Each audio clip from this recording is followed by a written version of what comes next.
How often do I think about deer hunting?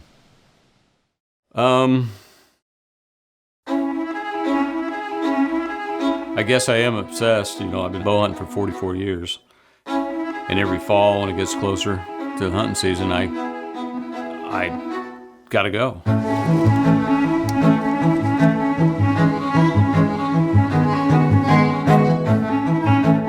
I was in second grade. My parents moved me from a city to, it's kind of like out in the country. I got into fishing and hunting. Really, the outdoors did change my life. If I never moved, I'd probably be in jail. I had opportunities to shoot deer when I was really young, and you know, back then it was recurve. So I think I shot my first deer in 1980, and I was standing on a limb because there was no tree stands back then that I knew of, and I shot a little button buck. I thought I was king of the world. I barely could stand on a branch. I had to get out because I had buck fever really bad. You know, I had shot some small deer, but you know, as you go, you know, you start wanting to do better.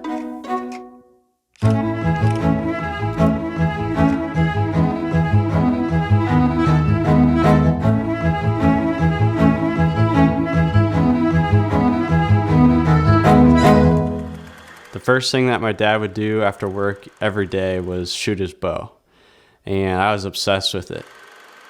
He'd take me and put me on his back, and I would hand him arrows over his shoulder. It was one of the best memories I had as a kid. Eventually, he taught us how to hunt. Basically learned everything from example. We'd go sit with him in a stand and just sit there and be still and just watch whatever he did and learn from that.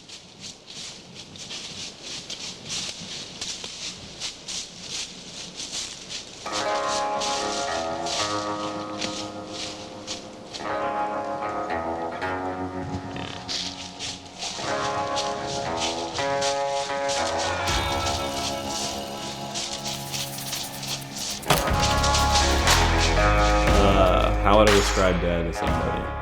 It's kind of a hard thing to explain. He's loud, doesn't censor himself very well. He's rough around the edges. Kind of harsh, I guess. He's an extremely hard worker. I was pretty obsessed with deer hunting, so to have my hands on deer all year round, I become a taxidermist. My dad being a taxidermist growing up was pretty cool, kind of entertaining. When we were young, he ran the taxidermy shop out of our basement. Back then, he did probably like 40 deer a year. He built a shop next to our house. The first year he was out there, he got like 80, and then he went up to like 120. What I like about taxidermy is when people come in, they tell you their story, they're excited about it. I can relate to that. You know, I got some good friendships that way. My dad just loves hearing it. I think that's probably part of the reason he likes being a taxidermist and loves deer hunting.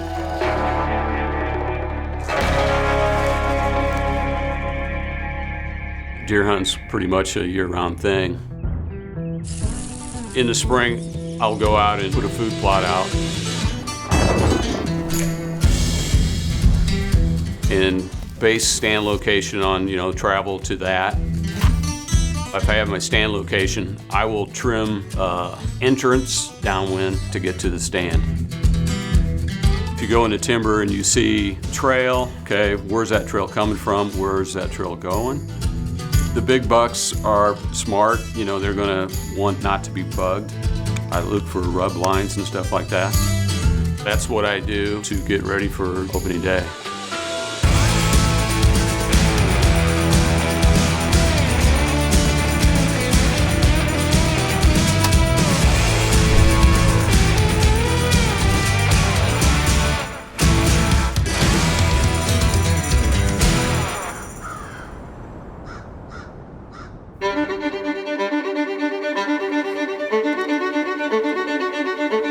You know, you got a cold weather front coming in, man, you need to get out there. It's prime time. If the does are there, the bucks are gonna be close.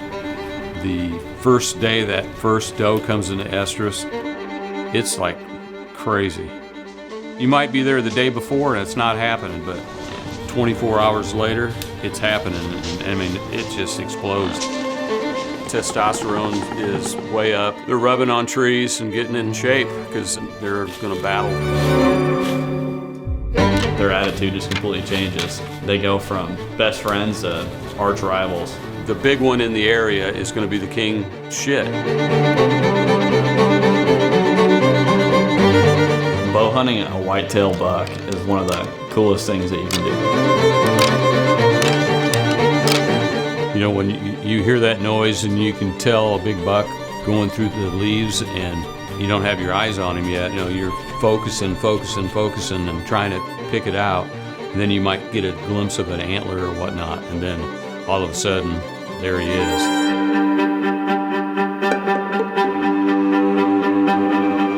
You've been sitting in that stand all day for the past 3 to 4 weeks, and it's walking down the trail. Your heart just goes from like being so bored to pumping out of your chest. You got to make it count because you might never get another shot at him. This is where all that shooting before season, all that prepping, all that scouting, everything comes down to just that moment. And you have one shot to make it happen.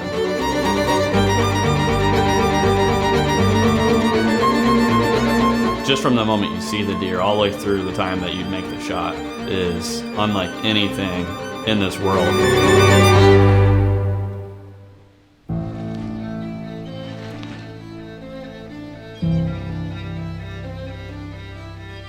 Now that I'm older, it's not all about killing something. I mean, it is good to be out, enjoying life, really. I mean, just sitting there and blending in and like being part of the environment, like you get to see so much stuff that normally you wouldn't pay attention to. The outdoors is definitely a huge part of my life, and I'm very thankful that my dad taught me that. That's our future, is to get the kids involved in some kind of nature activity. Either it's your kids or your sister's kids or your brother's kids or foster kid. It's important, you know, you change a kid's life, get them outside.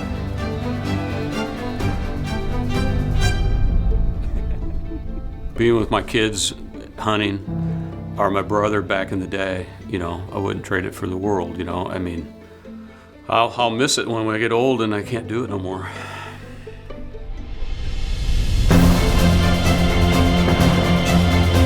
My name is Mike Reatherford.